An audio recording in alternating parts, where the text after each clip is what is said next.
श्री सद्गुरु महाराज की जय। नमो नमो सद्गुरु नमो।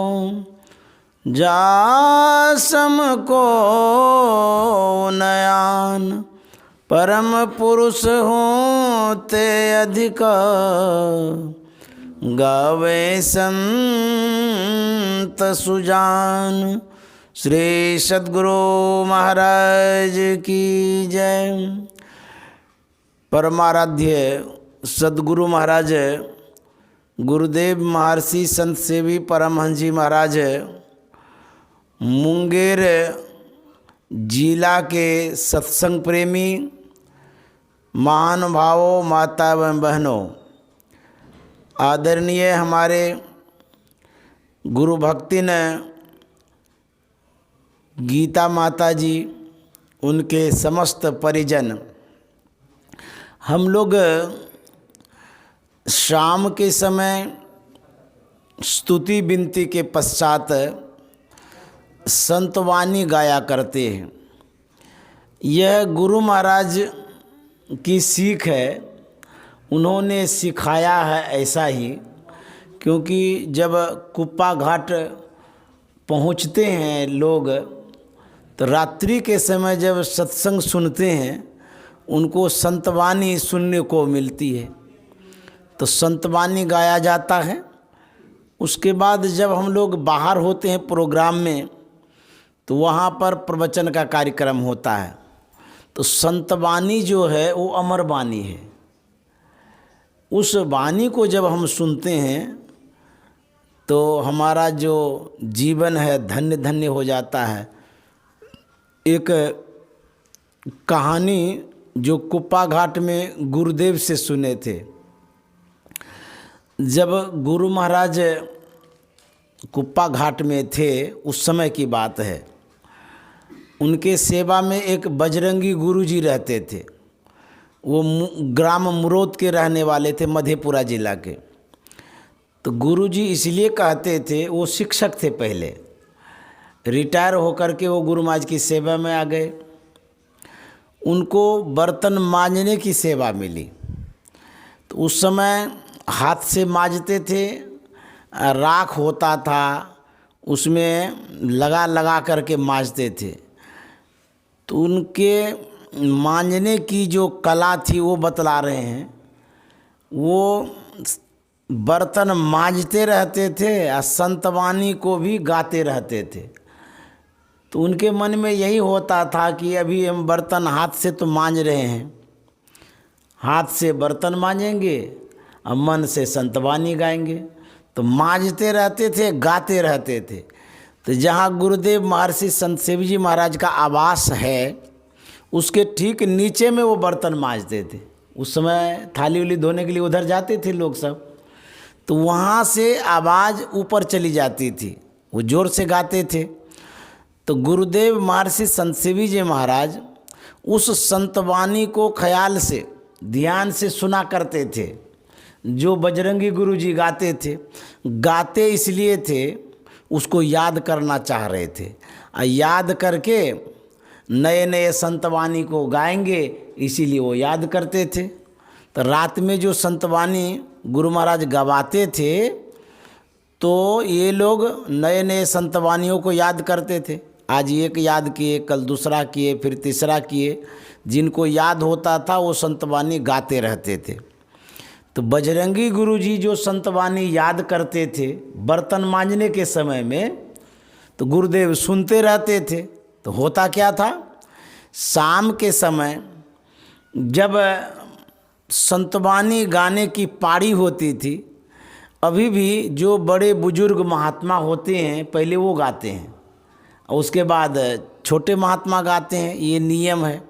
लेकिन प्रवचन में पहले छोटके कहेंगे और उसके बाद मोटके बाबा कहेंगे। तो प्रवचन में है कि पहले छोटे से शुरू करेंगे, लेकिन रात के संतवाणी जो गाते हैं पहले बड़के से शुरू करेंगे। तो पहले बड़े आदमी गाते थे, तो गुरुदेव वही संतवाणी गाते थे जो संतवाणी जिस दिन बजरंगी गुरुजी याद करते थे तो संतवाणी ये गा देते थे। अब जब गा लिए संतवाणी तो वही संतवाणी तो वो गाएंगे नहीं। अच्छा, उनको वो संतवाणी उस दिन पूरा यादें नहीं हो पाता था। एक दिन बजरंगी गुरुजी ने गुरुदेव महर्षि संत शिवी जी महाराज से कहा कि बाबा, जिस संतवाणी को हम गाने के लिए याद करते हैं, बर्तन माज माज करके याद करते हैं, हमें तो उस दिन याद नहीं होती है संतवाणी, लेकिन उसी संतवाणी को आप कैसे गा देते हैं, आपको कैसे याद हो जाता है। तो गुरुदेव की स्मरण शक्ति तेज थी, बड़े मेधावी थे, एक बार सुन लेते थे तो स्मरण में अटा लेते थे। तो इस तरह से संतवाणी गाने की परंपरा रही है। तो मैं एक संतवाणी जो सूरदास जी महाराज ने अपने अनुभवों में कहा है उसी को गाने जा रहा हूँ। और उस संतवाणी में मन को वो समझाए हैं, मन को वो बुझाए हैं, मन की गति को बताए हैं।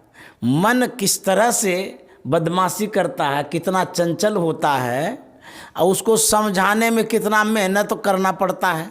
सूरदास जी महाराज कहते हैं, मन तो है कोटिक बार कही, मन तो सो कोटिक बार कही, मन तो सो कोटिक बार कही, समझी न चरण गहे गोविंद को, उरयघ सूल सही, समझी न चरण गहे गोविंद के, उरयघ सूल सही, मन तो सो कोटिक बार कही। अरे मन, तुमको करोड़ों बार कहे, करोड़ों करोड़ों बार तुमको समझाए बुझाए कि तुम समझता क्यों नहीं है। अरे तुमको गोविंद का चरण पकड़ना चाहिए, गोविंद के शरण में जाना चाहिए, भगवान के तरफ जाना चाहिए, लेकिन तुम एक भी बात समझने के लिए नहीं है तैयार। तुम्हारे ऊपर कितना बड़ा पाप है, जन्मों का तुमने जो अपकर्म किया, अनर्थ किया, अन्य योनियों में क्या क्या नहीं तुमने किया। वह जो पाप है, उस पाप का जो बोझ तुम्हारे ऊपर है, उस बोझ को तुम कितना ढोओगे, कहाँ तक ले जाओगे, तुम समझता क्यों नहीं है। देखिए, मन को समझा रहे हैं। मन बड़ा बदमाश होता है, मन इतना बदमाश होता है। कबीर साहब कहते हैं कि मानत नहीं मन मोरा साधो, मानत नहीं मन मोरा रे, बार बार मैं कहीं समझाऊँ जग में जीवन थोड़ा रे। इसको समझाते हैं लेकिन मन मानता ही नहीं है। इनको जाना चाहिए गोविंद के तरफ, तो संसार के तरफ जाता है, विषय की ओर जाता है। करोड़ों बार इनको समझाते हैं तब भी नहीं समझता है। दुनिया में किसी भी मूर्ख व्यक्ति को समझाना बड़ा सुगम और सहज हो सकता है, लेकिन मन को समझाना बड़ा कठिन है। आपका ही मन है, आपसे नहीं समझता है। भगवान बुद्ध ने कहा कि यह मन यदि आपका मित्र बन जाता है, ऐसा कोई मित्र दुनिया में हो नहीं सकता है। यदि यह मन आपका दुश्मन बन जाता है तो ऐसा दुश्मन दुनिया में कोई नहीं हो सकता है। दुनिया के युद्धों को जीतना बड़ा सुगम है, सरल है, सहज है, आप जीत सकते हैं, लेकिन मन को जीतना बड़ा कठिन है। मन को परास्त करना बड़ा कठिन है, मन पर विजय प्राप्त करना बड़ा कठिन है। दुनिया पर विजय प्राप्त कर सकते हैं, लेकिन मन पर विजय प्राप्त करना बड़ा कठिन है। एक बार की घटना है, जब भगवान श्री कृष्ण ने अर्जुन से कहा था कि अर्जुन, एक होमवर्क तुम याद करो। बोले बताइए क्या होमवर्क है। भगवान श्री कृष्ण ने कहा, धनुर्विद्या में इतने तुम पारंगत हो कि बड़े बड़े युद्ध को जीत सकते हो। मन को जीत करके बताओ, मन को केंद्रित करके बताओ, मन को समेट करके बताओ। यह होमवर्क दिए हैं, जा कर के अभ्यास करो। जब मन केंद्रित हो जाए, समेट में आ जाए, तब जा कर के तुम हमको बता देना कि मेरा मन ऐसा है। अर्जुन आज्ञा पा करके जाता है ध्यान करने के लिए। कभी तो पल्ला पड़ा नहीं था मन से, धनुर्विद्या में कुशल तो था, लेकिन मन को बस करने की विद्या में वो फिसल गया। अभ्यास कर रहा था लेकिन मन काबू में नहीं आ रहा था। मन नहीं पकड़ा जाए बहादुर जवान है, करत रहे खुरखुंद बड़ा शैतान है। ऐसा यार हरी बसइस हलक में, औरता कोस 50 पंख बिन पलक में। देखिए मन की कितनी गति है। तो मन भागता था, होते होते होते मन से अर्जुन हार गया। अब भगवान श्री कृष्ण के पास जाता है बताने के लिए। अर्जुन ने कहा कि भगवान, आपने जो होमवर्क दिया, जो आपने हमें काम दिया, मन को बस करने का, बड़ा टफ है, बड़ा कठिन है, दुष्कर है, दुस्तर है। बोले हुआ क्या? बोले कि हुआ क्या, जब हम अभ्यास करने लगे, ध्यानाभ्यास करने लगे, मन को जब समेटने लगे, यह मन तो ऐसा भागता था जैसे हवा का तूफान चलता हो। अर्जुन ने कहा, चंचलं ही मन कृष्णा परमाथि बलभद्रम। हे कृष्ण, यह मन बड़ा चंचल है। चंचल ही खाली नहीं है, कहते परमाथि बलभद्रम। ये परमथन कर देता, जैसे दही को मथते हैं तो घोड़ निकल आता है और उसके बाद घी निकल आता है दही को मथने से। उसी तरह से अर्जुन ने कहा, भगवान जब हम मन के साथ अभ्यास करते हैं, मन हमको मथ देता है। परमाथि बलभद्रम, सिर्फ मथता ही नहीं है, ये साधारण नहीं है, कमजोर नहीं, बलभद्रम, बड़ा शक्तिशाली है, बलवान है और दृढ़ भी है। ये पीछे नहीं खसकना चाहता है, जो चाहता है उसी को ओर भागता है। हम लौटाना चाहते हैं लेकिन ये मन भाग जाता है। कोई कोई बच्चा जिद्दी होता है, आप कहेंगे स्कूल जाओ तो कहेगा नहीं जाएंगे, आप कहेंगे खाओ तो कहेगा नहीं खाएंगे, आप कहेंगे सो तो वो सोवे नहीं करेगा। जिद्दी बच्चा होता है ना, उसी तरह से अर्जुन कहता है कि हे भगवान, यह मन बड़ा जिद्दी है, मानता ही नहीं बात को। दृढ़ता भी है इनके अंदर में। परमाथि बलभद्रम, परमथन कर देता है। इसीलिए हमने आपके होमवर्क को पूरा नहीं किया, हम ये काम नहीं कर पाएंगे। अर्जुन ने कहा कि भगवान, युद्ध को जीतना बड़ा सरल है। मैं अपने गांडीव के कला कौशल से युद्ध को जीत सकता हूँ, लेकिन हम अभ्यास करके मन को नहीं जीत पा रहे हैं। ये जीतना बड़ा मुश्किल है। इसलिए देखिए कैसा मन चंचल है। यह मन बड़ा चंचल है, कैसे ध्यान करूं तेरा। यह मन बड़ा चंचल है, कैसे ध्यान करूं तेरा। जितना इसे समझाऊं, जितना इसे समझाऊं, उतना ही मचल जाए।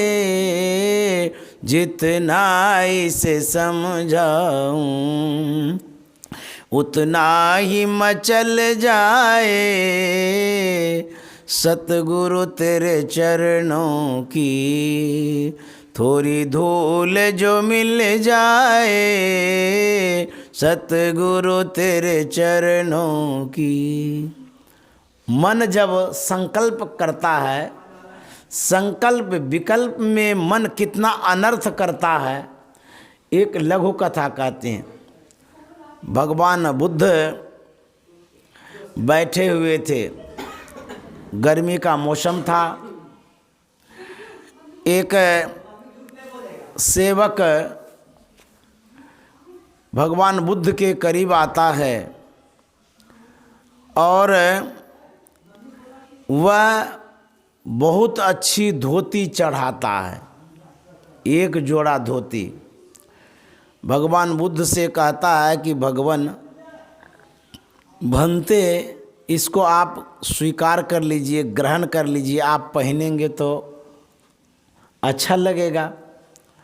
भगवान बुद्ध ने पूछा, ये जो धोती है, ये धोती किन के लिए है, किसने दिया है, कहाँ से लाया? वह सेवक कहता है कि यह धोती सत्संग में गए थे तो दान में मिला है, वो मेरे लिए दिया है। तो भगवान बुद्ध ने कहा, जब तेरे लिए दिया है तो हमको क्यों चढ़ाता है, तुम पहनो। बोले नहीं नहीं, अच्छी धोती है, कीमती है, आप पहनेंगे तो अच्छा लगेगा, खुशी भी होगी, इसीलिए मैं आपको भेंट कर रहा हूँ। बोले नहीं नहीं, ये तुम्हारी धोती है, भक्तों ने दिया है तुमको पहनने के लिए, तुम पहनो।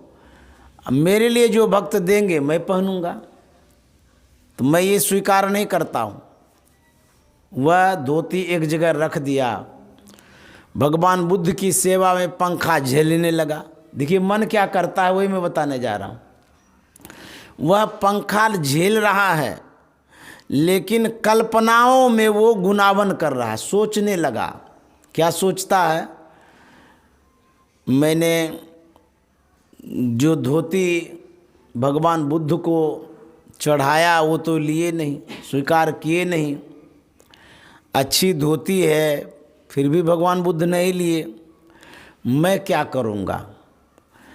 ऐसा करूँगा कि धोती बेच दूँगा। जब भगवान बुद्ध भी नहीं पहने वो धोती, हम पहन के क्या करेंगे? पंखा भी झेल रहा है। देखिए मन कितना शैतान होता है, संकल्प विकल्प में देखिए मन कितना बह जाता है। सोच रहा है भगवान बुद्ध नहीं लिए तो इस धोती को बेच देंगे। बेच के क्या करेंगे?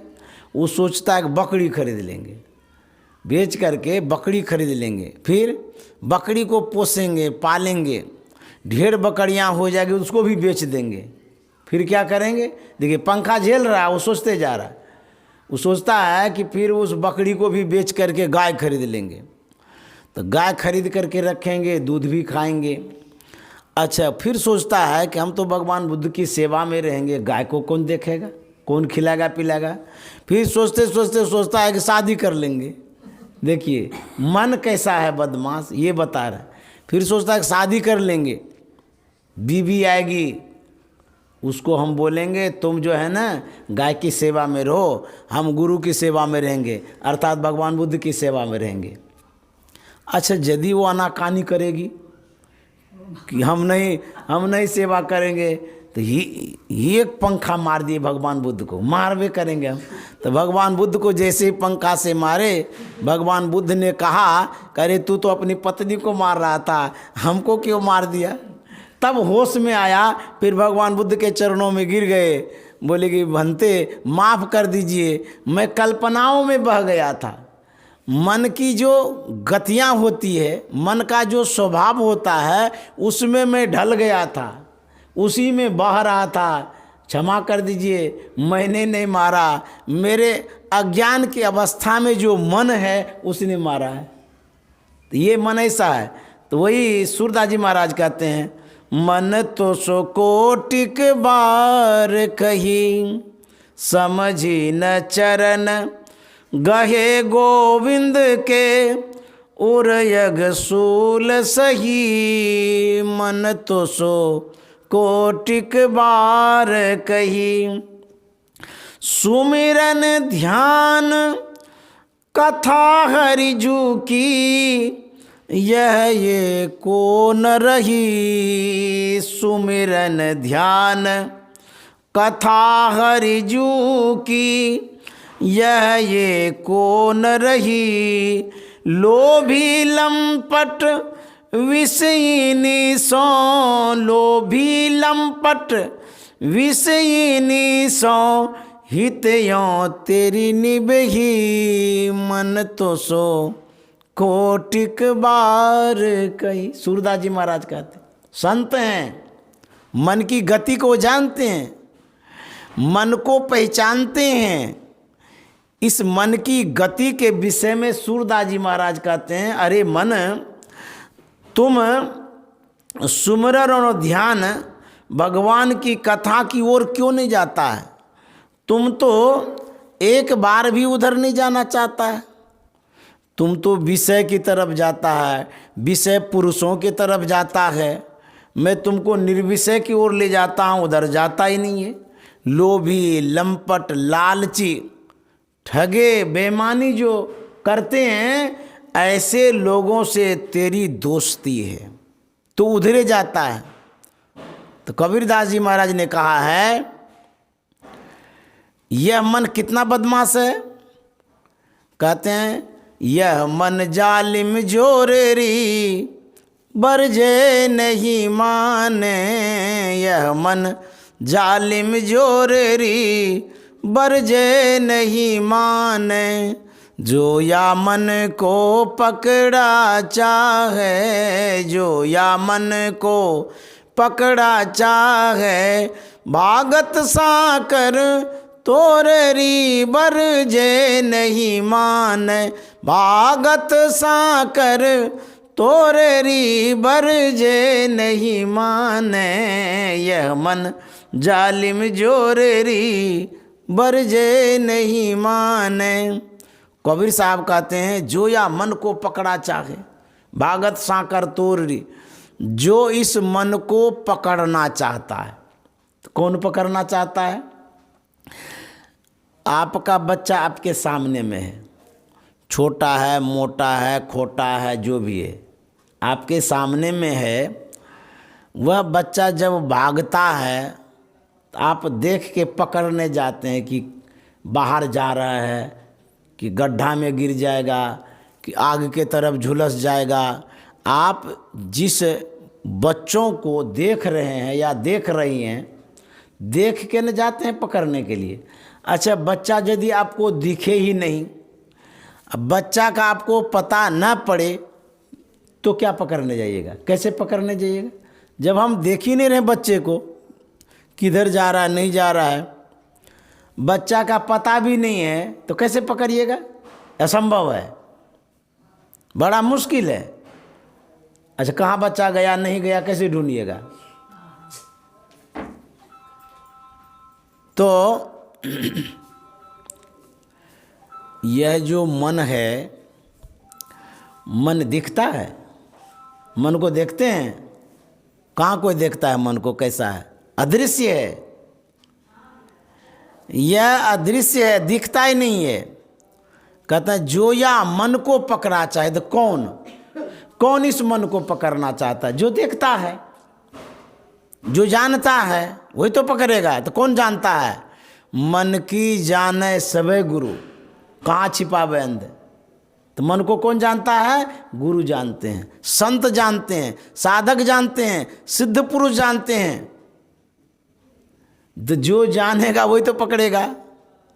कहते हैं कि मन को पकड़ने के लिए जाता कौन है? जाता साधक है, अभ्यासी जाता है, ध्यानाभ्यासी जाता है। जिनको पकड़ने की युक्ति का पता है, वही नहीं जाएगा पकड़ने के लिए, और कोई तो नहीं जा सकता है। कहते हैं, जो या मन को पकड़ा चाहे, जो साधक, जो ध्यानी, जो ईश्वरानुरागी पकड़ने के लिए जाता है, भागता है। अच्छा, सर्वसाधारण को तो कुछ भी पता नहीं मन कैसा है, नहीं है। लेकिन बच्चा भी कहता है, मम्मी मन नहीं लगता है, पढ़ने हम नहीं जाएंगे। मारेंगे बेवकूफ़ कहेंगे, पढ़ने नहीं जाएंगे, जाओ। मम्मी रसगुल्ला खाने का मन है, मम्मी घूमने का मन है, बोलता है ना। मन को आप सामने में रखते हैं कि मन नहीं लगता है, सोने का मन है, खाने का मन है, जाने का मन है, सब बार आप मने मन करते रहते हैं। लेकिन उस मन से आज तक भेंट हुई? कभी दर्शन हुआ? देखे मन को? देखबे नहीं किए हैं। लेकिन कहते हैं कि मन जाने का है, आने का है, खाने का है, ये सब बोलते रहते हैं। तो जो सर्वसाधारण आदमी है उसको इस मन का पता नहीं है, बोलता जरूर है लेकिन पता ही नहीं है। संत को पता है, साधक को पता है। क्यों पता चलता है? जब इस मन को बस करना चाहते हैं, पकड़ना चाहते हैं, तो जब भागता है तब वो कहता है बाप रे बाप ऐसा मन चंचल है। तो सूरदास जी महाराज को पता चला है मन के विषय में, तभी तो वो कहते हैं कि ये मन लोभी से संबंध रखता है, लालची से संबंध रखता है, दुष्ट से संबंध रखता है, जो दोष प्रवृत्ति के व्यक्ति उससे संबंध रखता है, विशेष से संबंध रखता है। बाहर संसार में इसको मतलब है, उधर भागता है।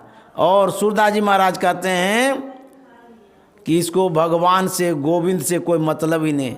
हित यों तेरी निभही, किनसे? संसार के लोगों से हित के लिए, अपना निभाने के लिए, अपना स्वार्थ सिद्ध करने के लिए मन संसार में जाता रहता है।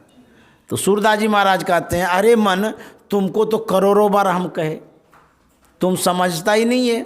समझ ही न चरण गहे गोविंद के, उरग सूल सही। पाप का जो दुख है सूल में न होता है कांटा, लोहा का नुकीला जो चीज़ होता है उसको सूल कहते हैं। तो वह जो सूल है, सूल में न दुख, वह जो कष्ट है उतना चुभेगा न तब पता चलेगा। तुम मानते नहीं बात को। तो कबीर साहब कहते हैं जो या मन को पकड़ा चाहे भागत साकर तोरड़ी। कैसे भागता है? सिक्कर तोड़ करके। तो मन पर कौन सा सिक्कर है जो तोड़ेगा? वो सिक्कर कहते हैं लोहे के जंजीर को, सिकड़ी को। मन पर कौन सा सिक्कर है जो ये तोड़ देता है? जब हम अपने विचार के अनुरूप मन को बांधते हैं तो हमारा जो विचार है अपरिपक्व है, कमज़ोर है। इतना कमज़ोर है ये हमारे विचार को मानता नहीं है। हमारी जो बुद्धि है वो कमज़ोर है, इसीलिए उसको तोड़ के भाग जाता है। जैसे मान लीजिए आपके पास गाय है, साधारण रस्सी में बांधिएगा तो गाय तोड़ देगी। हाथी है, साधारण डोर में बांधिएगा तो तोड़ देगा। तो कैसा डोर होना चाहिए? मजबूत। उसी तरह से हमारा जो मन है, उस मन को हम जिस बुद्धि से, विचार से बांधते हैं वो बड़ा कमज़ोर है, इसीलिए ये तोड़ देता है। यही सिक्कर है। हमारी बुद्धि, हमारा संस्कार, हमारा स्वभाव, हमारा जो विचार है, यही जंजीर है। इस जंजीर में मन को जरूर बांधते हैं लेकिन इस जंजीर को तोड़ देता है। इसीलिए तोड़ता है कि विचार कमज़ोर है। विचार को परिपक्व करना पड़ेगा, मजबूत करना पड़ेगा, ठोस करना पड़ेगा। तो विचार को कहाँ ठोस करेंगे? विचार को ठोस करने के लिए प्रथम सत्संग की आवश्यकता है। सत्संग में विचार प्रौढ़ होगा, बुद्धि मजबूत होगी, तब जाकर के उस ठोस बंधन में जब मन बंधेगा तब जाकर के ये तोड़ेगा नहीं, हमको बेघर नहीं करेगा, तब लंपट के साथ नहीं जाएगा जो हमको लेकर के चला जाता है। तो सूरदास जी महाराज कहते हैं लोभी लंपट विषयिनी सौ हितियों तेरी निभी।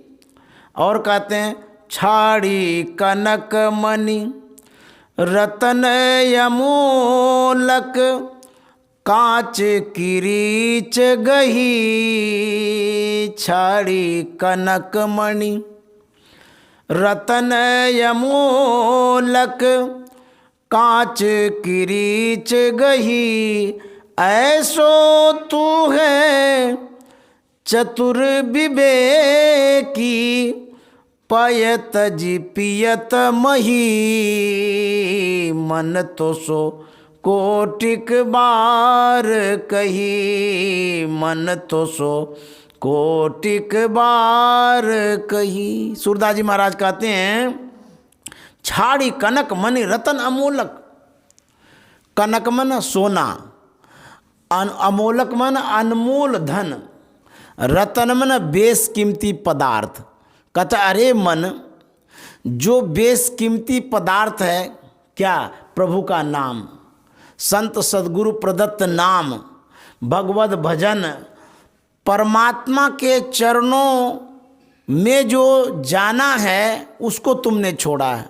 तो कहते हैं छाड़ी पदार्थ कनक मणि, कहते हैं इसको तुम छोड़ रहे हो, भगवत भजन छोड़ रहे हो, नाम छोड़ रहे, जो परमात्मा का नाम है। यह अनमोल रतन है, राम नाम के हीरे मोती संत लुटाए गली गली। कहते हैं ना, ले लो रे कोई राम का प्यारा, आवाज़ लगाए गली गली। तो यह जो नाम है परमात्मा का, यह भी रत्न है, रत्न के समान है। कहते हैं इसको तुम छोड़ दिया। और कहते हैं कांच किरीच गही, कांच मन वह पदार्थ जो सिंपल सा है, साधारण सा है, जैसे कांच का गिलास है और सोने का गिलास है, दोनों में अंतर है ना, दाम में भी अंतर है। सोने के गिलास का दाम बहुत होगा और कांच के गिलास का दाम कुछ रुपया होगा।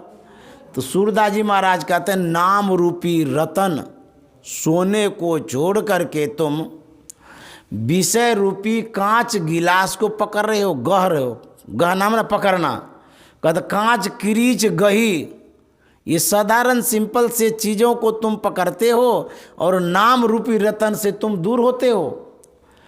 ऐसो तू है चतुर्विवेकी। कभी कभी लोग व्यंग्यात्मक शब्द बोला करते हैं, तो मन पर व्यंग कर रहे हैं सूरदास जी महाराज। क्या कहते? बड़ा तू चतुर है, बड़ा होशियार अपने आप को कहता है। अरे सोना को छोड़ करके मिट्टी का ढेला लेता है, तू ऐसा चतुर है। कैसा चतुर है? दूध को छोड़ करके और तुम मही लेते हो, मही में न छाछ होता है, घोड़ जिसको हम लोग कहते हैं, घोड़। दही जब मथते हैं उसका सार घी निकल जाता है, घोर बच जाता है। तो सूरदास जी महाराज कहते हैं तुम ऐसे ही चतुर है, मन को कह रहे हैं, तुम इतना चतुर है कि दूध को छोड़ करके घोड़ लेते हो, मही लेते हो। बेवकूफ कहीं का।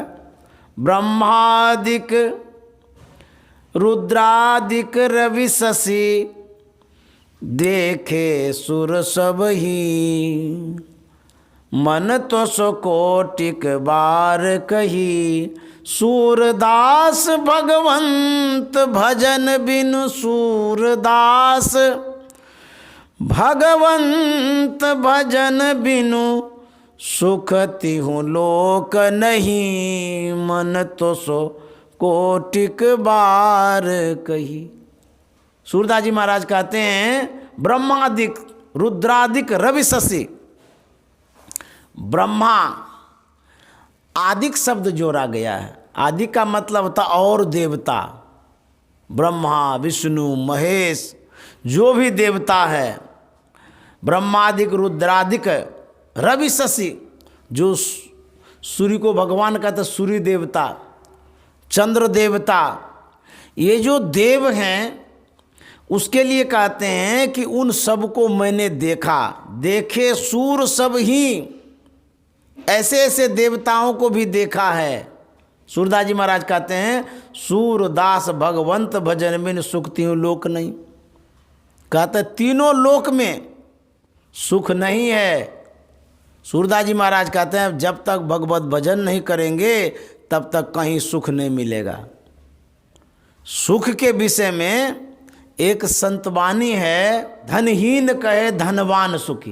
देखिए सुख के विषय में कह रहे हैं धनहीन कहे धनवान सुखी। गरीब आदमी नहीं कहता कि धनवान सुखी होगा। धनहीन कहे धनवान सुखी, धनवान कहे राजा को सुख भारी। धनवान सोचता कि राजा सुख को सुख होगा। राजा कहे चक्रवर्ती सुखी, चक्रवर्ती कहे सुख इंद्र को भारी। इंद्र कहे चतुरानन सुखी, चतुरानन कहे सुख विष्णु को भारी। दास विचारी कहे भगवत भजन बिना सब जीव दुखारी। कहते हैं सब कहता वो सुखी होगा, वो सुखी होगा, लेकिन कोई सुखी नहीं है। तो कौन सुखी है? कहता संत सुखी मन जीती रे। जो मन को जीतने वाला संत होता है, मन जीतने वाले ही संत होते हैं। और कबीर साहब ने कहा, भजन में होत आनंद आनंद, बरसद विशद अमी के बादर भीजत है कोई संत। कौन सुखी है? भजनानंदी। जो भजन करते हैं। कौन सुखी है? जिसने मन को जीता है। संत सुखी मन जीती हो। तो कबीर साहब कहते, तन धर सुखिया काहुन देखा, जो देखा सो दुखिया हो। उदय अस्ति की बात कहते हैं, सबका किया विवेका हो। सब दुखी है, लेकिन मन को जीतने वाला सुखी है। अब मन को जीतने के लिए करना क्या होगा? सूरदास जी महाराज कहते हैं, सूरदास भगवंत भजन बिन। भगवान के भजन किए बिना कोई सुखी नहीं हो सकते हैं। एक बार दिल्ली में गुरुदेव महर्षि संत सेवी परमानंद जी महाराज के दर्शन हेतु नगर सेठ आया, दिल्ली का नगर सेठ। उसने अपना परिचय दिया कि मैं नगर सेठ हूँ। तो गुरुदेव ने कहा, आप नगर सेठ हैं, मैं आपकी क्या सेवा करूँ? तो सेठ ने कहा कि सेवा की कोई बात नहीं है। जो आपके अनुयायी हैं, उसने बताया कि एक संत आए हैं, आश्रम में रुके हुए हैं, चलिए दर्शन प्रशन करने के लिए।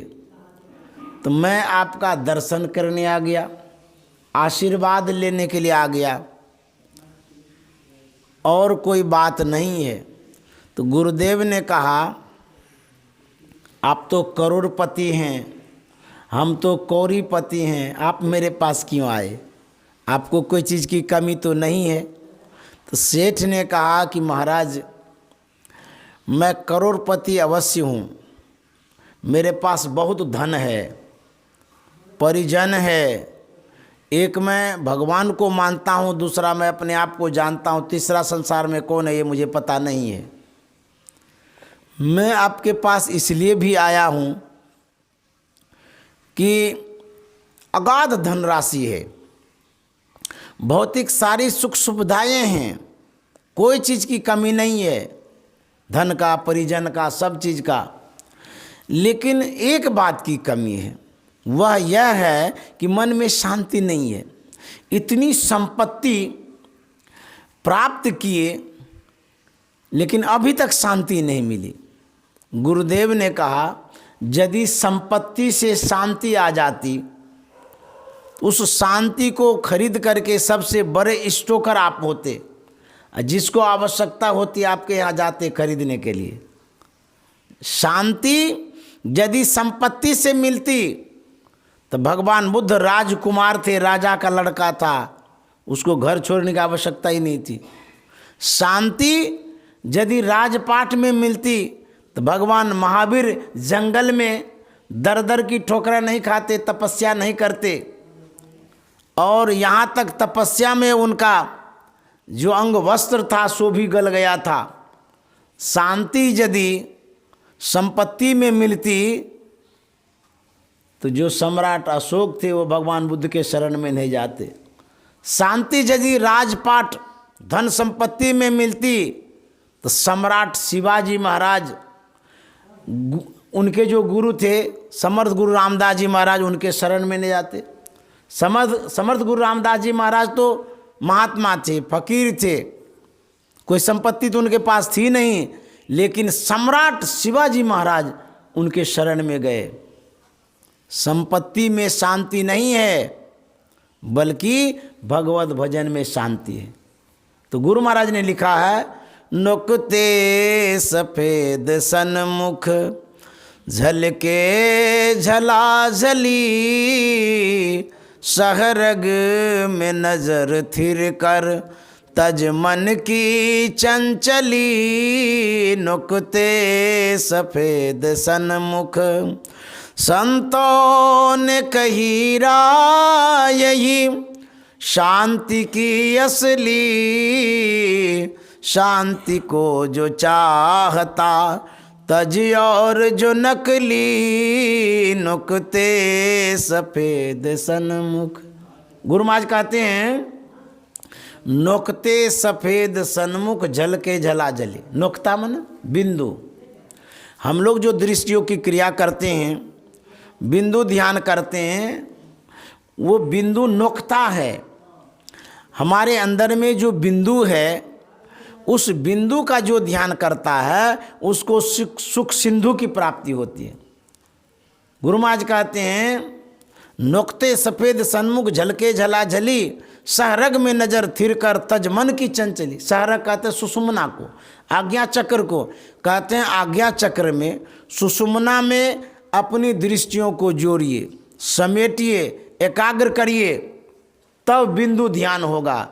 तो जब बिंदु ध्यान होगा तब उसी बिंदु में सुख है, शांति है। उसी बिंदु को प्राप्त करने के लिए संतों ने साधना की। तो गुरु महाराज कहते संतों ने कही राह यही शांति की असली। संत महात्मा कहते हैं यदि शांति चाहते हो, शांति ध्यान में है। गुरु महाराज ने कहा है माघ भूखा बाघ काल के मुख परो हैं बाबरे, होश कर चेतो सबेरे, बचो ध्यान के दावरे। काल मुख से नींबू की भागो, ध्यान के बल भाई रे, ऐसो अवसर खोई हों तो रोई हों पछताई रे। 12 मासा में गुरु महाराज ने प्रारंभिक पद में कहा है मास आसीन जगत बासीन, चेत चित में लाइए, जीवनो थोरो यह क्यों जगत में गफिलाइए। ना भयो जग काहू को, कितनों को अपनो कियो, करी जतन जो याहि त्याग्यो, शांति सुख सोही लियो। गुरु महाराज कहते हैं करी जतन जो याहि त्याग्यो। क्या त्यागा? जिसने धन की आसक्ति त्याग दी, परिवार का विशेष लगाव त्याग दिया, जो कुटुंब समाज संसार है उसमें जो विशेष आसक्ति हो गई उसको जिसने त्याग दिया, और ये जो विषय है पंच विषय हैं उनसे जिसने मन को, उस विषय से जिसने मन को हटाया है, कहते शांति सुख सो ही लियो, वही शांति और सुख लेता है। तो इसलिए ध्यान करने की आवश्यकता है। तो शांति किसी शहर में नहीं मिलती है, शांति अंदर में है, बिंदु ध्यान में है। इसलिए संतों ने कहा शांति प्राप्त करने के लिए अंदर चलिए। गुरु महाराज ने परिभाषा में लिखा है शांति स्थिरता व निश्चलता को कहते हैं। शांति को जो प्राप्त कर लेते हैं संत कहलाते हैं। संतों के मत व धर्म को संत मत कहते हैं। शांति प्राप्त करने का प्रेरण मनुष्यों के हृदय में स्वाभाविक ही है। प्राचीन काल में ऋषियों ने इसी प्रेरण से प्रेरित होकर इसकी पूरी खोज की। अब देखिए गुरु महाराज क्या कह रहे हैं, शांति जो खोजते हैं, जीव मात्र शांति खोजता है, कहते इसकी प्रेरणा नेचुरल है, प्राकृतिक है, परमात्मा प्रदत्त है। शांति को जो हम बढ़ते हैं, यह जो प्रेरणा होती है मन में, ये परमात्मा की ओर से हो रही है प्रेरणा। शांति की ओर जो हम बढ़ते हैं, इसी प्रेरण से प्रेरित होकर के संत महात्मा को भी प्रेरणा मिली, सर्व साधारण को भी प्रेरणा मिली। दोनों खोजने की ओर बढ़े। प्रेरणा जैसे आप किसी बच्चे को समझाते हैं कि पढ़ो लिखो बढ़िया से, स्कूल जाओ तो नौकरी होगी, पैसा मिलेगा, तो वो आपकी बात को मान करके पढ़ने जाता है। उसी तरह से परम प्रभु परमात्मा की ओर से प्रेरणा मिली। किनको? जीव मात्र को, मानव मात्र को। उस प्रेरण से प्रेरित होकर के संतों ने अंदर में खोज की और सर्वसाधारण ने बाहर में खोज की। साधारण लोग विषय में खोजते हैं, धन परिवार कुटुंब समाज में खोजते हैं शांति को, लेकिन संत महात्मा आंख बंद करके बिंदु ध्यान करते हैं, नाद ध्यान करते हैं, अंदर में शांति को खोजते हैं। यही अंतर आ गया, यही भिन्नता आ गई है। इसीलिए सुख शांति संत को मिलती है, सर्वसाधारण को नहीं मिलती है।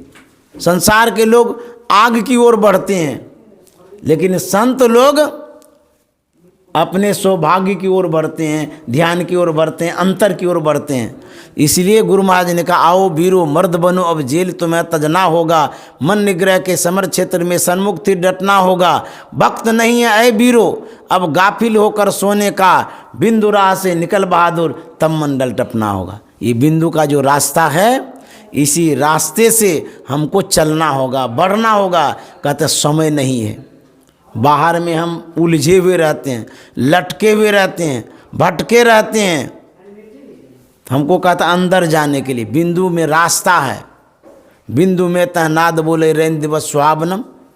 अंदर जब प्रवेश करेंगे तब सुख और शांति मिलेगी। संतों ने यही कहा है, अंदर में खोज करिए, भीतर में खोज करिए। लेकिन हम लोग दिन भर आँख खोल खोल करके बाहर में खोजते रहते हैं। पैसा में सुख खोजते हैं, कमाने में सुख खोजते हैं, एक एक व्यंजन देखते रहते हैं, रोटी मुलायम है कि नहीं है, हलवा में विशेष चीनी है कि नहीं है, उसमें सुख खोजते हैं। मुलायम मुलायम चीज़ खाने में सुख खोजते हैं। पलंग को हाथ से सहला के देखते हैं कि मुलायम सैया है कि नहीं है। थोड़ा भी कड़ा बर्दाश्त नहीं होता है, उसमें कंबल बिछवाते हैं, गद्दा बिछवाते हैं, मुलायम सैया खोजते हैं। कहता है हंस हंस कंत न पाया, जिन पाया तिन रोए। तुलसी साहब कौन मुलायम सैया पर सोते थे? वो तो जंगलों में रहते थे, उबड़ खाबड़ जमीन पर सोते थे। और कौन मुलायम रोटी वो खाते थे? 7 रोज का बासी रोटी खाते थे, मांग करके लाते थे, उसको खाते थे। उसको खा खा करके, कड़ी जगह पर सो सो करके उन्होंने जो साधना की, उसी साधना से उनको सुख मिला। हम लोग क्यों नहीं सुख प्राप्त कर पा रहे हैं? हम लोग शारीरिक सुख में ही लगे रहते हैं, शारीरिक सुविधा में ही लगे रहते हैं, भौतिक सुख संपदाओं को एकत्रित करने में ही लगे रहते हैं। जड़ की ओर हम लोग बढ़ते हैं, संत महात्मा चेतन की ओर बढ़ते हैं। तो संतों ने ध्यान किया। बाबा देवी साहब के विषय में जब आप सुनेंगे पता चलेगा, उन्होंने जो ध्यान किया था, जिस आसनी पर ध्यान किया था, आसनी घिस गई थी। आज तक हम लोगों का कुछ घिसा है? गमछा बिछाते हैं, वो भी तो नहीं घिसा है। बाबा देवी साहब ने गुरु महाराज का हाथ पकड़ करके चूतर पर ले गए, स्पर्श करा करके एहसास कराते हैं और कहते हैं कि लाला मैंने इतना ध्यान किया, मेरे चूतर में ठेला पड़ गया। ठेला पड़ा है हम लोगों को? कहाँ पड़ा है? बाबा देवी साहब को ठेला पड़ा था तो उसको शांति मिली। तुलसी साहब ने कठोर साधना की, उनको शांति मिली। तो हम लोग मुलायम मुलायम चीज़ भी पाना चाहेंगे संसार का, और परम परमात्मा को भी पाना चाहेंगे। तो कहते हैं दो संग न होई भुआलू, हसब ठठाएब फुलाओ गालू। कोई हंसे भी या गाल भी फुलावे, एक साथ हो सकता है? या तो गाल फुलाएगा या हंसेगा। उसी तरह से आप संसार को भी पाना चाहेंगे, संसार का भोग जो है, विषय वस्तुओं को भी पाना चाहेंगे, संसार का जितना सुख सुविधा है वो भी पाना चाहेंगे, और परमात्मा को भी पाना चाहेंगे। तो कैसे होगा? त्यागना होगा। कहते हैं जब तक त्याग नहीं होगा, वैराग्य नहीं होगा, तब तक सुख नहीं मिल सकता है। त्याग में सुख है। इसीलिए जितना आवश्यक हो उतना सुविधा तो चाहिए शरीर के लिए। खाना जो सात्विक हो, सादा हो, जितना आवश्यक हो उतना खाइए। कहते हैं थोड़ो खाए तो कल्पे झलपे, घनो खाए ले रोगी, दुहु पखा के संधि विचारे ताको बिरला योगी। योगी वही है जो मध्यम मार्ग अपनाता है, न अधिक खाएंगे न कम खाएंगे, न अधिक सोएंगे न अधिक जगेंगे। इस तरह से मध्यम मार्गी बनिए और साधना करिए, तब जाकर के मन बस में होगा। और मन बस में जब होगा तब सुख और शांति मिलेगी। नहीं तो ये मन समझता नहीं है। मन को समझाने के लिए संतों ने कहा, भूले मन को समझा लीजिए। कहाँ? सत्संग के बीच में आए के जी, अब की बेर नहीं चूकना, 84 में जाए के जी। श्री सद्गुरु महाराज की जय। आप सभी श्रोताओं को बहुत बहुत साधुवाद, धन्यवाद। हम लोग सूरदास जी महाराज के पद को सुन रहे थे और उनके भावों को मैंने अपने भावों में व्यक्त किया। आप लोग बहुत बहुत धन्यवाद के पात्र हैं। श्री सद्गुरु महाराज की जय।